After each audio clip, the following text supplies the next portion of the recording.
Hello everyone, I am Yagyavalkar Dubey and you are watching my channel Yaksh for You.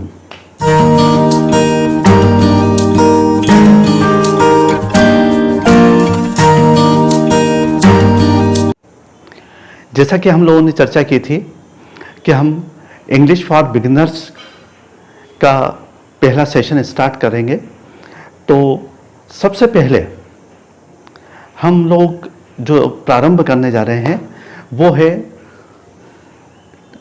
Sentence making, और वो tense पर based. Tense English language के लिए basic thing है और उसी से हम किसी भी प्रकार के सेंटेंस का कंस्ट्रक्शन करते हैं। जब भी कभी हम सेकंड लैंग्वेज, मतलब हम मदर टंग के अलावा यदि कोई दूसरी भाषा सीखते हैं तो उसके लिए हमको ग्रामर सीखना सबसे ज़्यादा ज़रूरी होता है। और उस ग्रामर में भी यदि हम ट्रांसलेशन के माध्यम से उसे सीखेंगे उस भाषा को, तो वो बहुत ही आसानी से हम उसे सीख पाएंगे और बहुत ही जल्दी हम उसे पिकअप करेंगे। तो इसलिए हम लोग उस दिशा में चलना चाह रहे हैं कि ट्रांसलेशन के माध्यम से हम इंग्लिश को सीखें।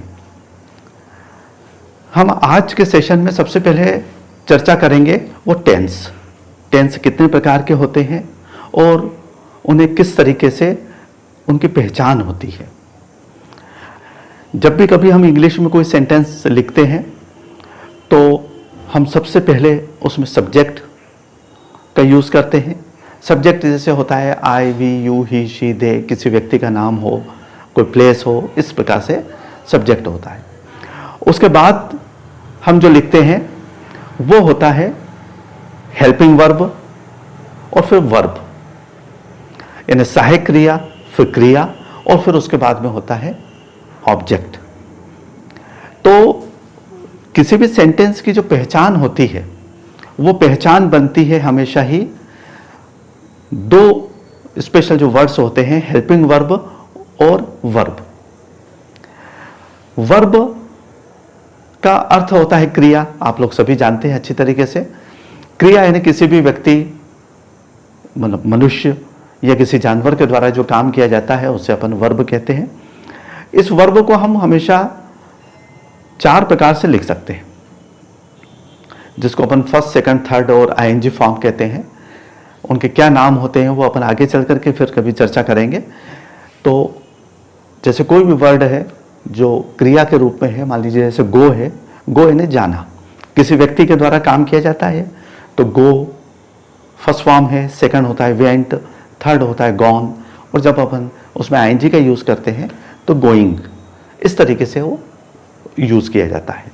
तो अलग अलग प्रकार के सेंटेंसेस में अलग अलग किस्म की वर्ब और अलग अलग किस्म की हेल्पिंग वर्ब यूज़ की जाती है।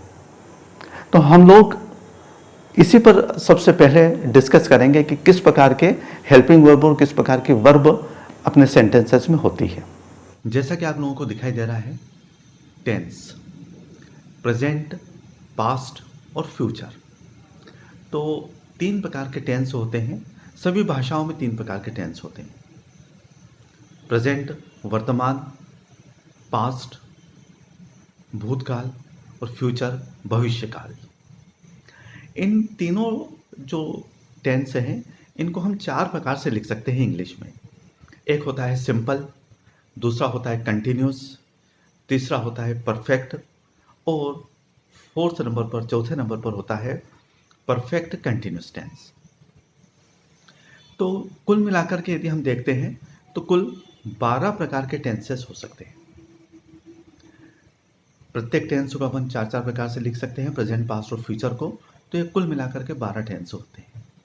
अब यहाँ जो हम खास तौर से बात करने जा रहे हैं वो ये है कि किसी भी टेंस की जो बुनियादी रूप से जो पहचान होती है, बेसिक जो उसकी आइडेंटिटी होती है, वो होती है उसका हेल्पिंग वर्ब और वर्ब।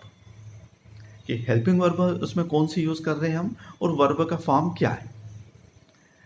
इसी से किसी भी प्रकार के सेंटेंस को हम क्रिएट कर सकते हैं, बना सकते हैं, और उसकी हम पहचान बना सकते हैं और उसका अर्थ निकाल सकते हैं।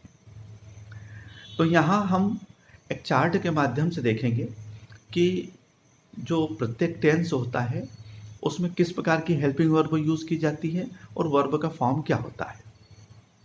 अब हम यहाँ देख रहे हैं एक चार्ट जिसमें टेंस का नाम है, हेल्पिंग वर्ब है और वर्ब का फॉर्म है।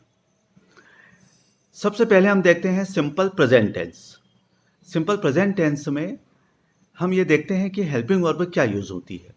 तो हमें ये देखने में आ रहा है कि हमने लिखा है no use of helping verb. इसका मतलब ये है कि हेल्पिंग वर्ब का यूज़ हम नहीं करते हैं इसमें। लेकिन जब हम निगेटिव और इंट्रागेटिव बनाते हैं इस प्रकार के सेंटेंसेस का, तो हमें ये ध्यान रखना है कि उसमें हमें डू या डज शब्द का यूज़ करना होगा। अब ये डू और डज क्यों यूज़ करना होगा?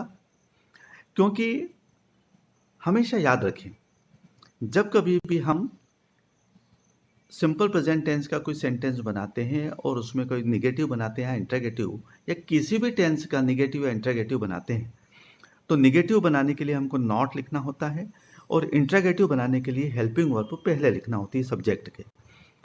तो नॉट जो शब्द है, नॉट जो वर्ड है, वो कभी भी विदाउट हेल्पिंग वर्ब नहीं आता है।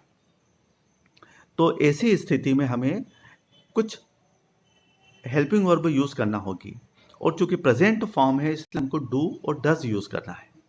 डज हमेशा हम यूज़ करते हैं ही, शी और इट के साथ में, और डू करते हैं हम आई, वी, यू, दे के साथ में।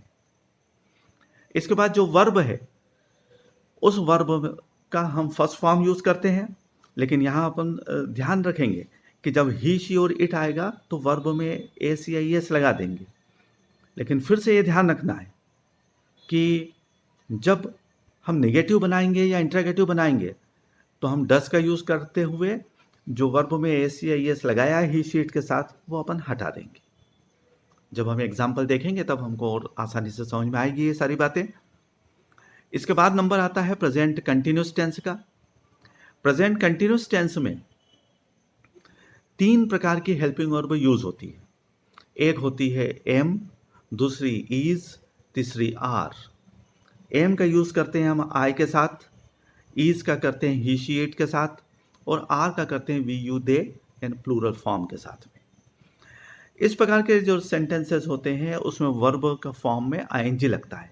जैसे गो है मान लीजिए तो गोइंग हो जाएगा, टेक है तो टेकिंग हो जाएगा, ईट है तो ईटिंग हो जाएगा, प्ले है तो प्लेइंग हो जाएगा।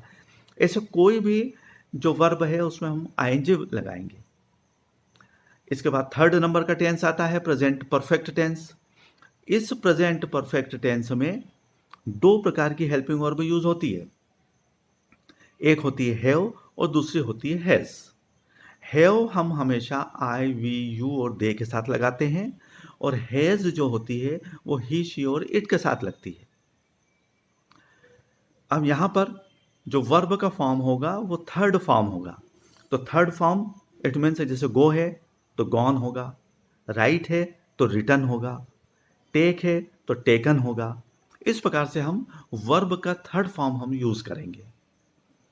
इसके बाद नंबर आता है प्रेजेंट परफेक्ट कंटिन्यूस टेंस का।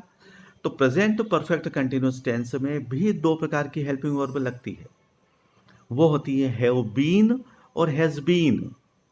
अब यहां फिर हमको ध्यान रखना है कि has been he, she, it के साथ लगेगी, और हैव बीन जो होगी वो आई, वी, यू और दे के साथ हम यूज करेंगे। अब यहां पर वर्ब का जो फॉर्म होगा उसमें हम आईएनजी का यूज करेंगे। तो अब ये फिर से ध्यान रखना है, वही गोइंग है, टेकिंग है, प्लेइंग है, सिंगिंग है, इस टाइप से। लेकिन हम क्या ध्यान रखेंगे हमेशा कि जब कभी भी कंटिन्यूअस नाम आता है, हमने ये देखा यहाँ पर इस चार्ट में कि प्रेजेंट कंटिन्यूअस है और पास्ट प्रेजेंट परफेक्ट कंटिन्यूअस है, दोनों ही टेंस में हमने वर्ब में आईएनजी लगाया है। तो हम याद रखेंगे कि कंटिन्यूअस टेंस में हम हमेशा ही वर्ब में आईएनजी का यूज करते हैं। ठीक है, तो हम लोगों ने आज प्रेजेंट फॉर्म देखा है कि प्रेजेंट फॉर्म में किस किस प्रकार से हेल्पिंग वर्ब और वर्ब का यूज किया जाता है। तो आज हमने सबसे पहले प्रेजेंट टेंस को देखा है।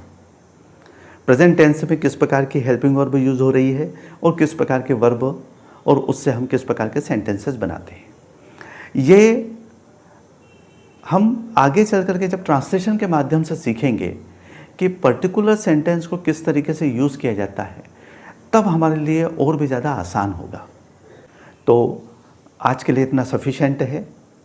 मैं समझता हूँ कि आपको प्रेजेंट टेंस काफ़ी हद तक क्लियर हुआ होगा, और हम आगे चल कर के जब ट्रांसलेशन पर के अंतर्गत आएंगे तो डेफिनेटली आप लोगों के लिए बहुत ही ईजी हो जाएगा कि सेंटेंस कंस्ट्रक्शन जो हम करते हैं वो कितना आसानी से हम कर सकते हैं। आप लोग सभी कमेंट के माध्यम से मुझे बता सकते हैं कि आपको प्रेजेंट टेंस समझ में आया है या नहीं। मेरे इस चैनल को आप लोग सभी लाइक, शेयर और सब्सक्राइब करें। धन्यवाद।